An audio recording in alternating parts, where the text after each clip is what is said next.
Returning to our top story this afternoon, the former Minister for Indigenous Affairs, Ken Wyatt, has quit the Liberal Party over its stance on the Voice to Parliament. I want to bring in now Thomas Mayo, an advisor to the From the Heart campaign, a supporter of the Yes campaign for a Voice to Parliament, and was standing there with the Prime Minister here at Parliament House when he detailed the final words. Thomas, thanks for your time. What's your reaction to this move by Ken Wyatt?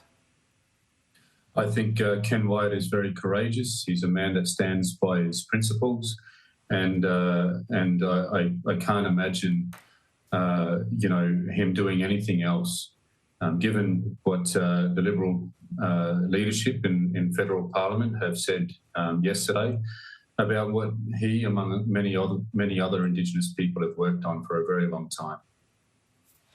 When you hear some of the claims that are being made about the process, some of the concerns that have been aired, do you think that there is more that can be done to try and bring those critics, members of the Liberal Party and others, on board? Well, I think there's some that are so entrenched in their views they may never shift. But it is heartening to see that it's not all Liberals that have taken that position. Within federal Parliament as well, there are Liberals like Bridget Archer that have taken a stance that is different to the direction that Peter Dutton has decided. We see state Liberals that have also come out strongly condemning the decision that Peter Dutton announced yesterday. And I know that there are many Liberal members, like Ken Wyatt was, and people that have supported the Liberal Party in the past that are very disappointed with the direction that the party has taken. A crucial few months ahead. Where do you see the referendum at the moment? Are you still optimistic that you can get this done, given now the lack of bipartisanship in the process? I'm still very confident that we can succeed at this. The polling has remained between 50 and 60% support for the last 3 years. That has been while Dutton has, in a more dishonest way, opposed what's being proposed here. He has consistently undermined this. He has asked questions without listening to the answers.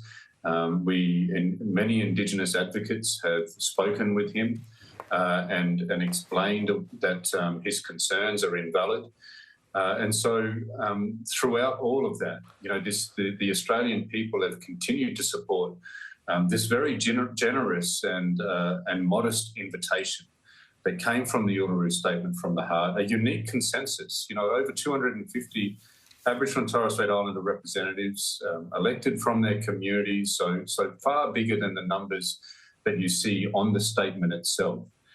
From remote communities, rural, regional, and most Australians have supported what we've called for. And I think the truth will carry us through, and we're just going to continue to have conversations. We're going to continue to have hope. We're going to fight against the fear-mongering, and I'm sure that Australians will decide to accept this invitation.